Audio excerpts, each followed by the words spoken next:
are. Perfect.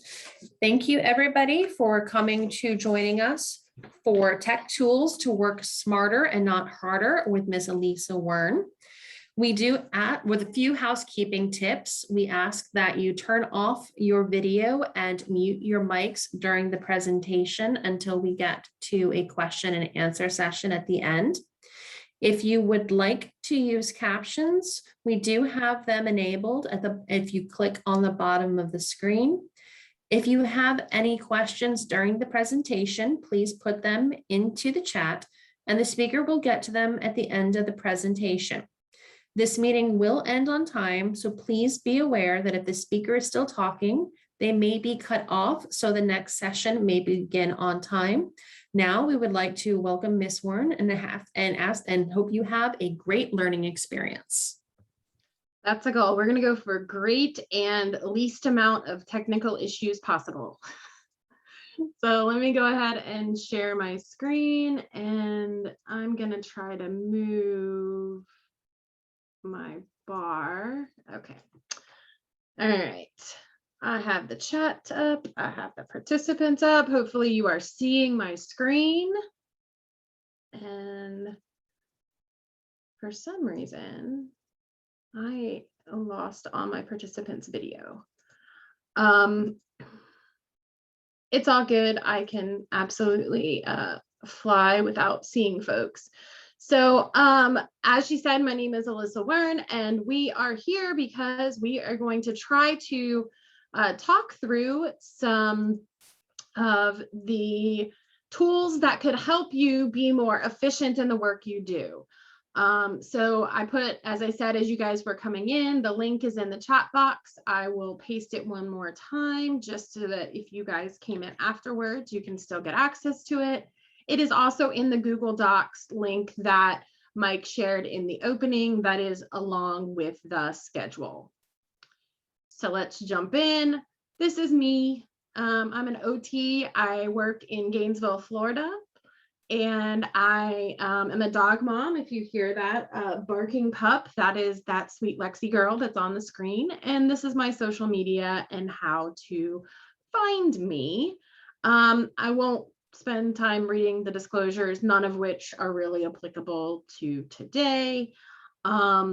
If you have any questions about them, feel free to reach out to me. So we're going to talk through why maybe you would want to use technology, some tools, some tips, some templates, talk about data collection, and kind of then talk through how do we organize the job that we may be doing. And if you are doing mentoring and coaching, some of this stuff will be applicable. If you are providing services in any other way, there is a tool, a tip, or a template for you. So first, I want to, if possible, have you kind of jump in and join this Jamboard. So you can either get there by the QR code you see on the screen, or if you are in the slides, you can click on either the word Jam or the link that's right here, and that will take you into the Jamboard. I'm going to leave it up for just a minute, but the link is in the chat box as well. So that first Jamboard slide that comes up asks you what your favorite tool is. Could be any tech tool. It could be a tool that you use in the classroom with students that you work with. It could be a tool that you use when you are helping to facilitate professional development for folks.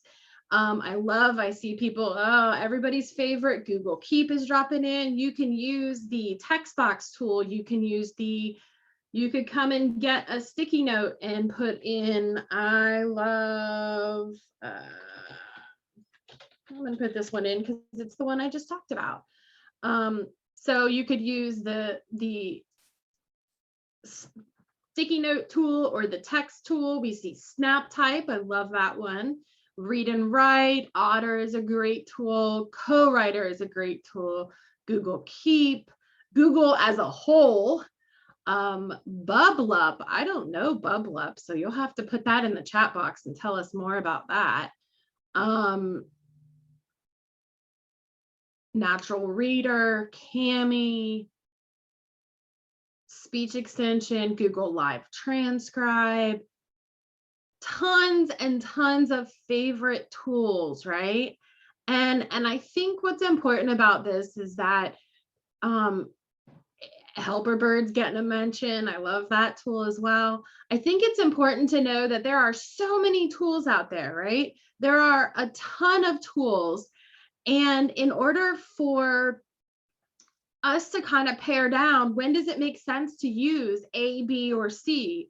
Or when does it make sense for us to use Google versus using Microsoft?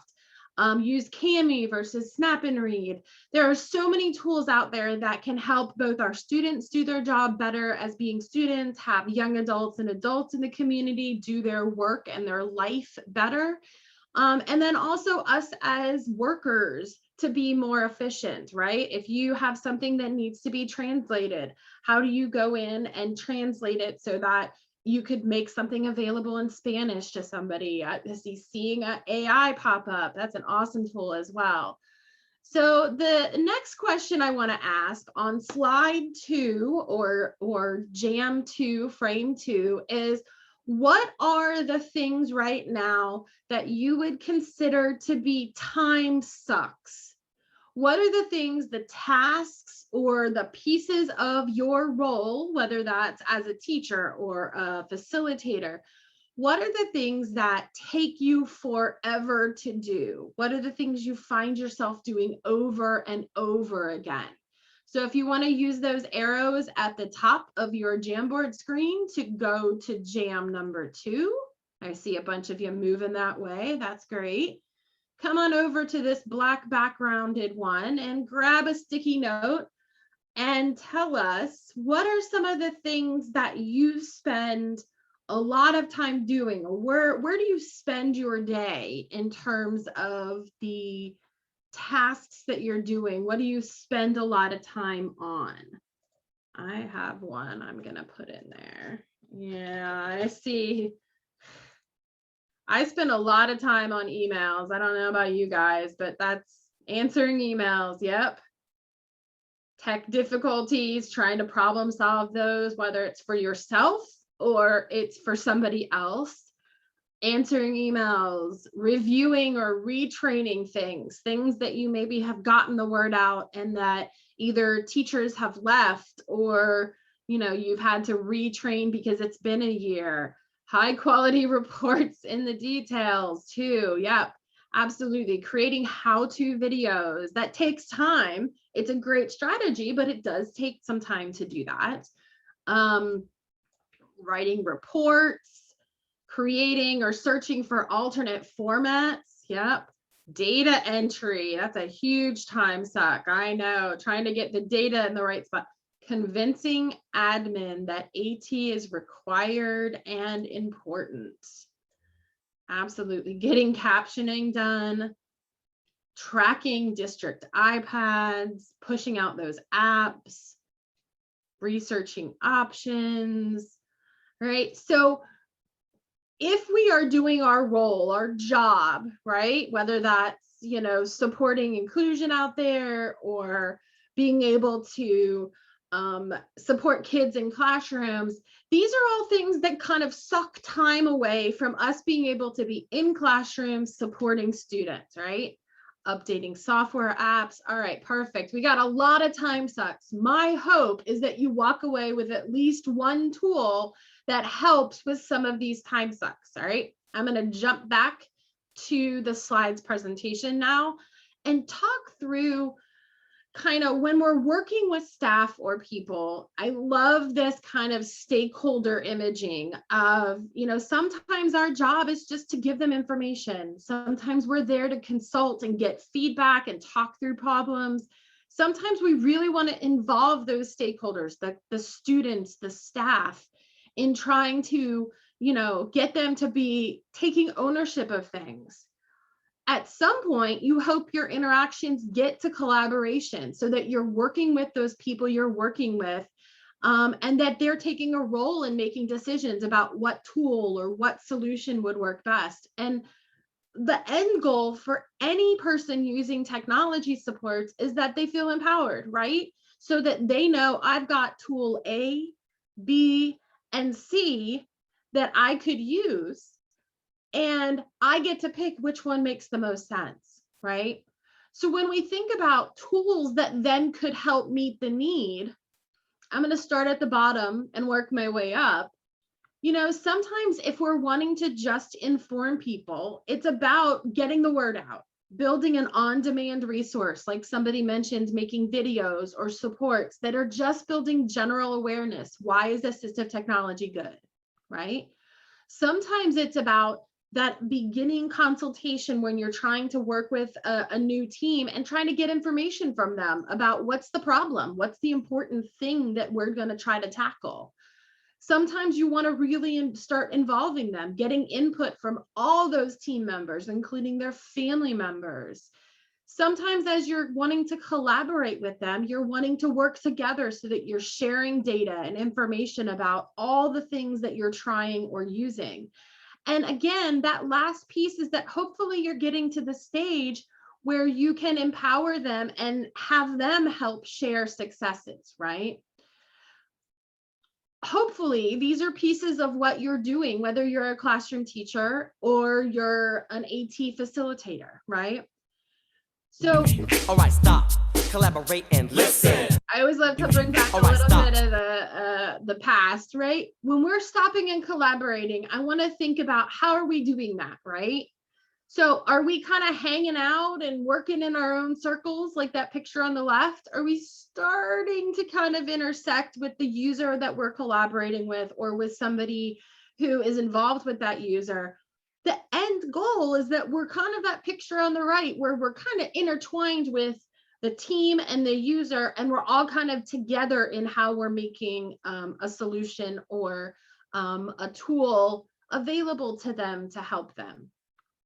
The biggest idea is that our use of a tech tool for whatever task should be supporting our work, not complicating it, right? The goal of all of these tech tools or tips I'm going to show you is that it's a support and a time saver, not complicating it and making, we don't need to add to our time sucks, right? We got a whole host of those on that list, right? So we're going to jump into some tech tools. We want it to help collaboration. We want to take the little time you have and maximize it, right? If we're using technology, we can build capacity and build a tool around the schedule that we're using, right? So we don't have to necessarily drive to a school. We could meet with them via technology. And I think one of my favorite things to do in using tools is to use a tech tool to teach the tech tool, right? So when I'm trying to help staff learn how to use Loom to make a video, I'm going to use Loom to make a video to show them how to use Loom to make a video. I apologize to the captions and the interpreter because that was a very confusing sentence. We want to make sure that we're using tech in forward ways that help our team members know why we want to use this tech tool, right? We also want to try to make sure what we're using is familiar and available to the staff, to the parent, to the student. So sometimes that means we're going to start with what they know and they have, even if it may not be the tool that we would jump to as our go-to tool, right? One of my favorites across the board is something called Canva. Canva is free for educators. So if you work in the education space, this link right here about Canva for education will take you to how do you get access to Canva Pro, right? The base level of Canva is free for everybody, but Canva Pro gives you extra tools that you can use, extra graphics. So these are two examples of things I've made. It helps you to get information out quickly and in a way that is pleasing to the eye, right? That somebody's going to grab their attention. This is just a diagram about some stuff from Comprehensive Literacy for All about tiers of vocabulary. Quick and a graphical interface instead of the 3 paragraphs in the book that cover it. On the bottom right, this is a chapter note-taking guide that I made in Canva that it's just give me 3 details, write the chapter you're kind of going through, write some important stuff, right? And then what are your main takeaways or things that you want to learn more about? It's a little bit like a KWL, just in a pretty graphical way. So again, if you have students who need note-taking assistance, you can use Canva to build those note-taking frameworks. I do a ton of video assistance and modeling. Sometimes I use Loom. Sometimes I use Screencastify. I know other people love Screencast-O-Matic and WeVideo. If you click, all these links will take you to information about each of them. Loom is also free for educators, the higher version of it that allows longer recording. Screencastify has an education version too. And again, it's about what tool is going to make what you're trying to get, that point you're trying to get across cleanly and easy on your end as well. So this is just an example of recording on an iPad. If you have an iPad, you can use in the control center this little record button, and you can record exactly what you are trying to show somebody. This happens to be an AAC layout, but it could be, how do you use Co-Writer on the iPad? Or how do you use the calendar app to schedule things, right? If you aren't sure about the control center and how you get there and how you would record, this link up there will help you and take you to it. We might make a video to answer a question. And if I find myself answering a question more than about twice, I'm going to make a generic video about it. And I'm going to save that video someplace that I can use it again and again and again to send out. And it might be the same thing for examples or to model something, to show what steps do you need to be able to access this product. It means that the user can go back and review it over and over and over again, and we can reuse it. Depending on how you build it, you can reuse it with other staff members. So sometimes I use videos to show one small feature. This is just a quick overview of the page set. So this is the main page in Cough Drop, and you will see that on the side you have the little sidebar. If it's not showing, you can always click and it'll come up. And here is where you can fast switch between your languages. So if you need the German pages, you can select that and you'll. It's a very specialized reason, right? Not many kids have 4 languages in their communication device. This one did happen to. They live overseas and are in an international school. All of their staff can look at this video. I only had to make it once. Same thing for a very small aspect of the page set of what we may have updated, right? This is using Loom on the desktop. Review of the new pages that I've added for Gabby in his Cough Drop. So if you come into his homepage, again, to get to the book talk pages, we go to categories and then to things, since books are things, and then to that book talk page. And now when you launch, you'll see that there's a whole library of books. So I use this video for the parent, the student, the homebound teacher that was supporting them, the speech language pathologist. Everybody got the same video, and now they know, how do I get to the book pages, right? Review of. Sometimes those how-to videos are already made for you, right? I have playlists of other companies or other people who have made how-to videos. This is an example of Sarah's how-to videos all about Proloquo Go. So Sarah Gregory did all the work for me. And now I can share those videos out if I have a new team member who wants to know how to edit a button. So I save these playlists onto my YouTube so I have access to them. You can also make your own playlists. I have an AAC modeling playlist where you can go in and look at, here are all these videos that talk about modeling. Maybe I'll send the whole thing to a speech language pathologist because they need some resources, but maybe I'll just pull out one video to send to a team member. That means I can look in one place. They're all in one place and I don't have to remember, where did I save that video? You can also set up a private playlist in YouTube, right? And there are other video platforms that do the same, Vimeo, etc., that allow you to put up a resource. And maybe this is a video where I'm happy to share it, but I don't really want it like out there for everyone to find.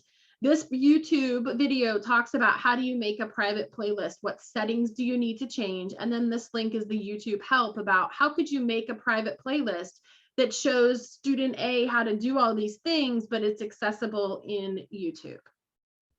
There's a lot of, you don't need to watch the video right now. You can go back and watch it. So to share those videos out, depending on your content, right? You got to think about, am I showing an overview of something, of how to access Snap and Read or Co-Writer or Read Write for Google?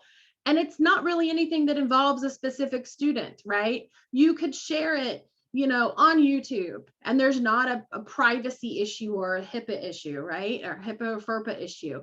If you are sharing student videos where they can be seen and heard, you want to make sure you're sharing a platform that's allowed within the place that you work, and in, you know, in making sure that you're kind of respecting kids' privacy, right? So that could be Google Drive. For our district, Google Drive is HIPAA and FERPA compliant. Google Classroom, via email, CSOF, that's the platform your students are using to share their work. Again, using what those students and that team is already using and aware of. Any questions about videos or video content before I jump into some forms and document help?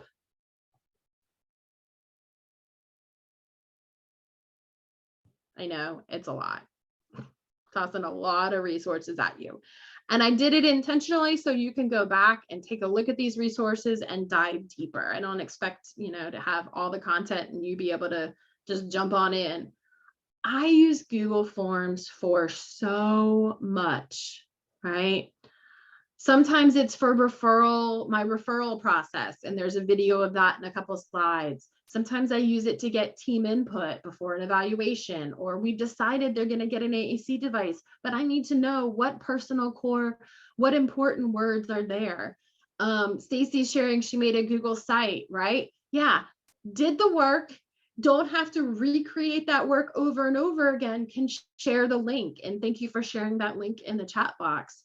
And again, I think it's about, again, how do we work smarter, right? How do we work smarter so that we're not duplicating our efforts over and over again, and making a Google site is a perfect way to do that. So you can use Google Forms, or if you're a Microsoft district, use Microsoft Forms. This is an example of my screening request. So before we go to a consented evaluation in my school district, we get a screening request where myself or one of my coworkers go out and help them and say, is there something else that maybe you need to put in place first? We do that. I have automated that process. So when they complete the form, they automatically get a copy of that form as a PDF. Here's what you submitted. Thanks for your submission, right? My team gets a Google Doc that pulls in the information that they submitted, and that document becomes my screening report. I can go into that Google Doc and keep editing and add an observation and add recommendations. I don't have to retype the information, right? So to me, it's about working smarter. These two videos, I'm not going to run through them for sake of time, but these two videos go through how did I do that automated process, right? So that you end up with a PDF that the staff receive, that they can put in their file and say, I sent my submission in. And then you end up with an email that goes out to them. So I'll show you a little snippet so you see. So this is just a little overview for it. So it's a bit.ly link, bit.ly submitted by parents. This can be to walk through the process of a dummy contact, kind of see what the process looks like, receiving service. And then this video shows what does that process look like on the back end. Once that Google form is submitted, what happens to it, right? And I think it's been an incredible time saver, both for our team that get their form information back, they know it was submitted, and for me and my staff in terms of being able to give a report quickly of what we found when we went out to support. So the way that I did that is something called Autocrat. Okay, it's an add-on to Sheets that kind of builds out more functionality. It automates things. Form Publisher is another way to do that. This video walks you through all of the steps I do to make it automate that process. All right, so you can go back and watch the video and see all the steps I do to make that PDF and Google Doc process happen. So this is just. I also use Google Forms for data collection. These are 3 QR codes that link to a Google form, right? So I have set it up so that maybe I'm getting information about their sensory needs or their zones. Maybe I'm getting information about AAC. Maybe I'm getting information about how much support they needed.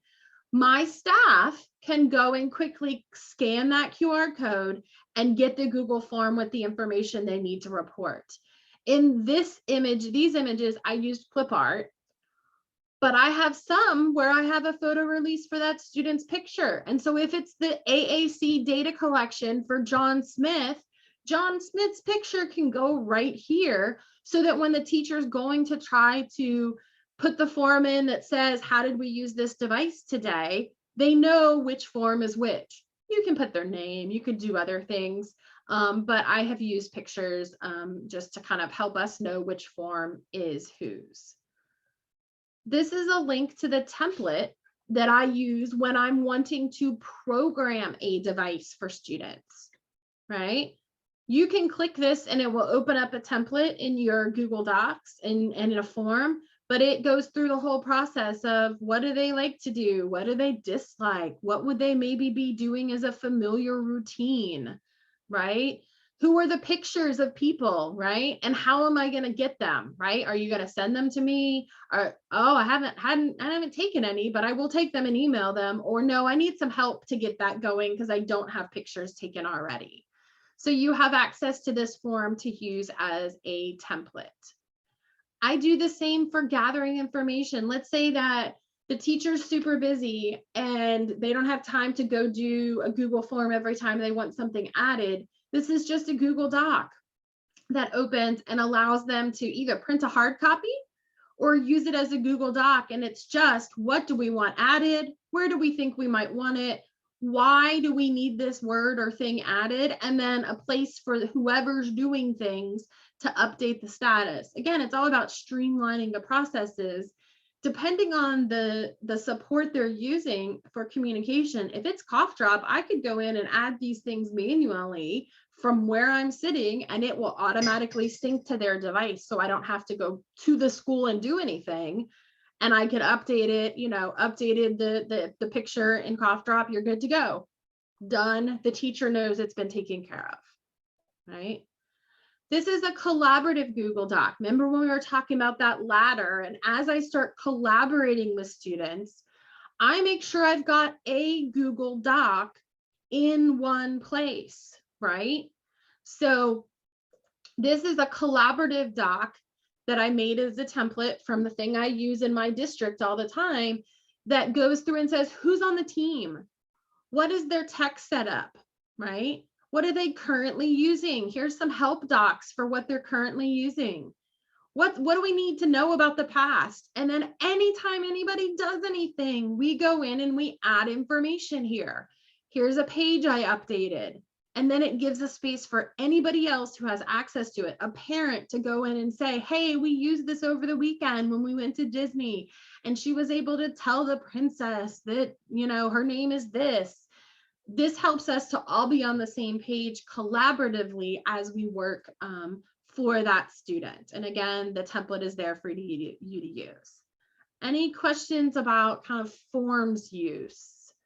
Stacy's saying she loves to add one to her home screen, right? So like being able to just put it on the home screen of your iPad or your phone, so it's automatically available if you got to report it every day or every week. That form is very quickly available to you and you can do it while you're sitting in the doctor's office waiting to be called back. You can take care of your data collection. Thanks for adding that link about how to do that. In terms of supports to encourage teaming, some of which you've already seen, that collaborative doc is super helpful. Getting everyone on the same page is very helpful, right? To be able to know where is it supposed to be in the IEP, because sometimes you're adding people resources in the IEP. You're adding your service and you want everyone to know what service you're actually providing. Are you helping to customize it? Are you helping to train the team? Just two great resources about how to document it.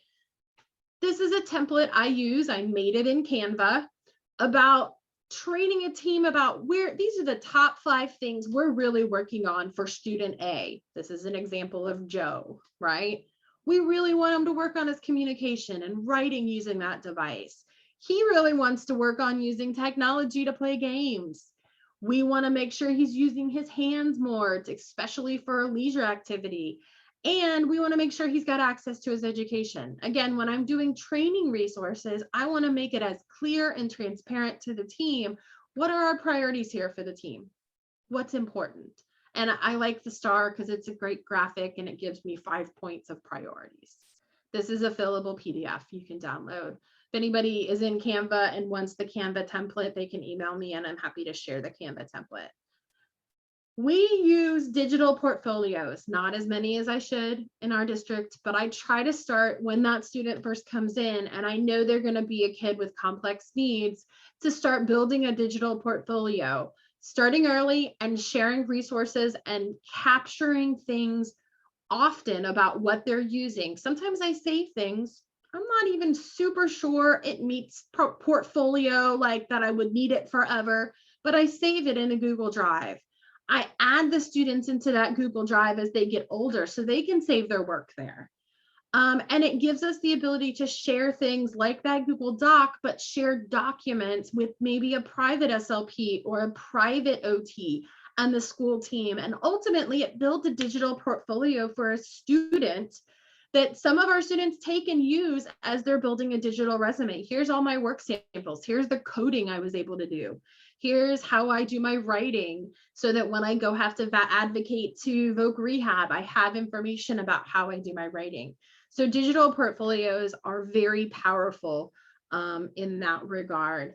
And in terms of other resources, these are things that kind of help me do my job better that I just wanted to share. Cough Drop puts out a partners flipbook I use in training. I kind of got on them because I knew they were missing some people. So I added in other people like OTs and other related service providers and how we can support AAC users. So that link is there as a PDF. This is that collaborative doc if you're going to work related services. This is a link to it as well. This is a planning sheet I use to think about who's going to help do what. There are tons of related services out there that people don't know could be attached to a student, right? And I think it's really important for us to be able to help teams know, okay, what is something that could be a counseling service? Could they be helping with self-advocacy? And just talking through how do we collaborate as a team for all the related services. These are great book resources I use. I still use the 4th edition of this book, but there is a 5th edition of Principles and Practices that I refer to. And then Joan Green has a great AT and special ed book that has a lot of extra resources and supports as well. I use this NWACS's planning tool for AAC is another great support. And I'm curious what other tools or tech tools help you with your time sucks. So I would love for you to jump back in that Jamboard. I'm happy to also answer questions, but jump back in the Jamboard and let's talk about what are some of the tools that help with those time sucks. There is a third graphic, which is just a reflection of a tiger. And I would love for you to add in what's something that you have used that has helped, or what's something that after this session you would like to go and kind of explore more after kind of jumping into to learn about tech. what's a way that maybe you want to come in and utilize it? I see folks moving over there. I love Jamboard for that. I can kind of monitor where people are. So come on over to this third frame where my friend the tiger is. And I will drop the Jam link back in the chat box again. And feel free to unmute yourself if you have a question, or you can put a question in the chat box as well.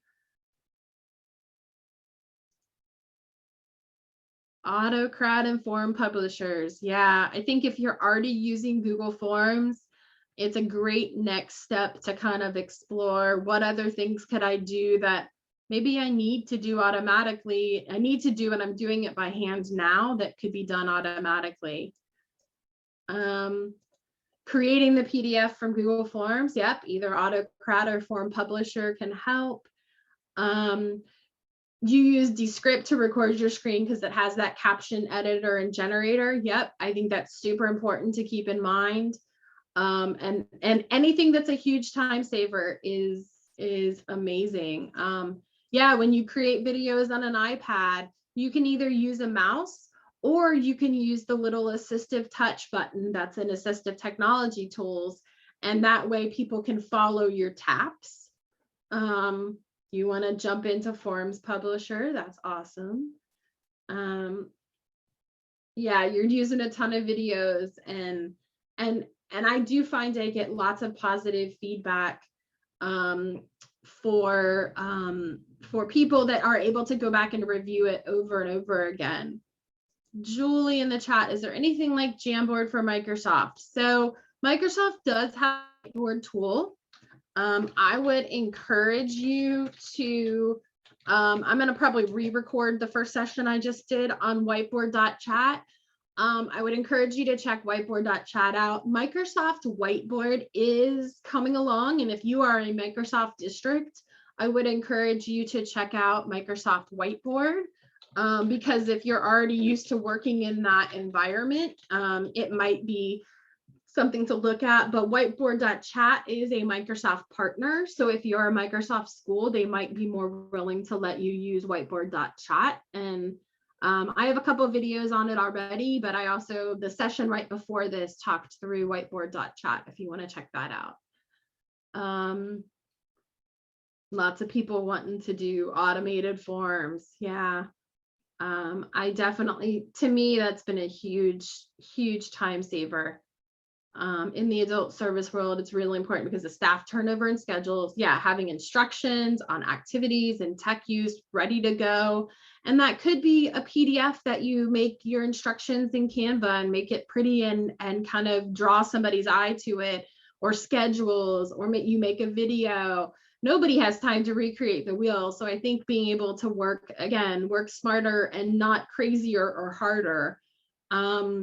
Building portfolios, I highly recommend it. And honestly, it's been a true joy to see kids that we started with at 3 and 4 who are now approaching or past high school graduation, that we can look back and say, we can kind of recreate how we got from point A to point B. And we started with switches maybe, and then we moved to eye gaze, and we've got all this video evidence of your story, your path of how you got to where you are.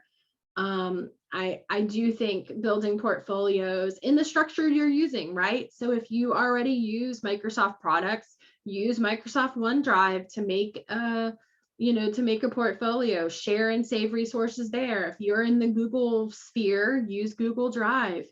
And again, I think it's about using what you have, being very collaborative in how we support our teams, so that knowing that some people want PDFs of a resource. They want a hard paper thing they can go back and refer to. Some people want a video. And I think the more that we can kind of meet them where they're at, the more collaborative and the more, especially our students, are going to take ownership. Positive from the COVID crisis. Yeah, Zoom has saved them a ton of travel time. I absolutely love it. I have an observation right after this that I'm not having to travel to a school from my office. It's like, just set up the laptop and let me observe the student during their session. And I'm not having to travel there. I feel more efficient. I agree. I did use it a little bit before, but having that other person comfortable with it is huge, huge. Yeah. And if you're not using Google Forms at all, just even starting to say, I want to get some supports in place that give me the time back. I automate the process of requesting access to Learning Ally and Bookshare. I have one form that gives me all the information I need to set up the students in both of those. And to me, it's about making things easier on my end, and then also making things easier on the students or the staff end. And Zoom has helped tremendously in reducing travel time. I have also just very much loved using Google Meet and using the translate feature of captions. I think it's super helpful for our students or our parents who have diverse language needs. We have found that it is nice to have multiple team members observing at the same time, and you don't have that observer effect, right? You don't have the student have their best day ever because they know 5 people are watching them, or the converse, you don't have that student go super crazy and show out because they know 5 people are watching them. So yes, it has helped in terms of distractions and observations too. I think it's definitely made a difference in our students and our staff, just us being able to connect more appropriately to the students' needs. If that teacher's having problems in a certain time of day, turn your video on, let me observe during that time of day, and let's problem solve it. I think that's a fantastic way to help do that. Let me jump back just real quick as we start to get close to this end of time. My contact information is here. If you have any questions after you watch some of these automated videos of Autocrat or Google Forms or using any of these templates, please feel free to reach out by email. This is Twitter and Instagram handle. Please feel free to reach out to me, and I'm happy to answer questions either now. You can drop them in the session notes here. This is the one for this session. So if there are any specific questions that didn't get answered, please feel free to drop them in, reach out to me. And if I answer a question, I'll try to drop it in these notes documents as well. Any other questions? I never finish 3 minutes early, so I'm super excited to give you 3 minutes of your life back if you want them.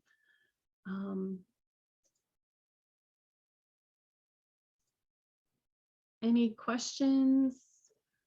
Did you guys come away with a tool that you think might be helpful for you? Hopefully.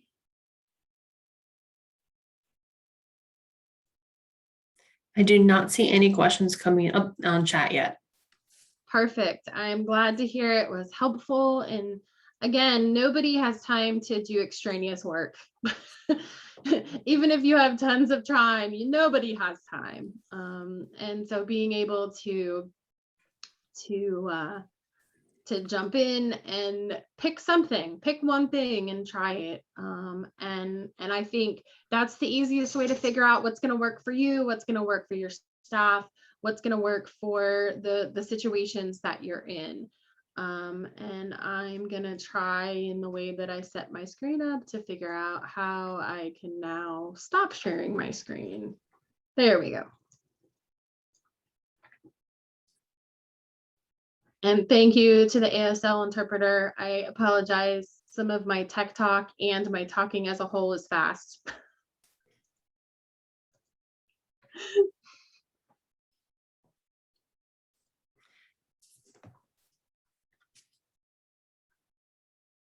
And I definitely want to go explore Bubble Up too, because that was definitely a new one for me. I love picking up new tools. Ooh, it says Insta organize anything. I'm all about organization. So visual folders, perfect. It's another great resource. I love that.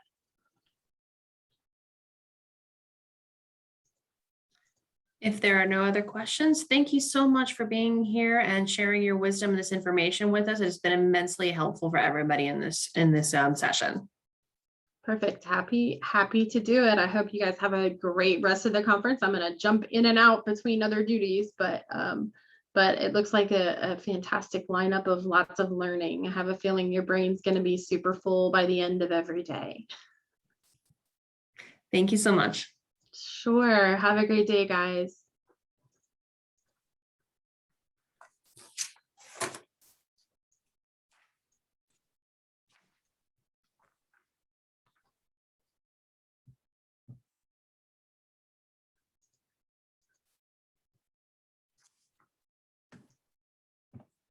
Hopefully not too many tech issues.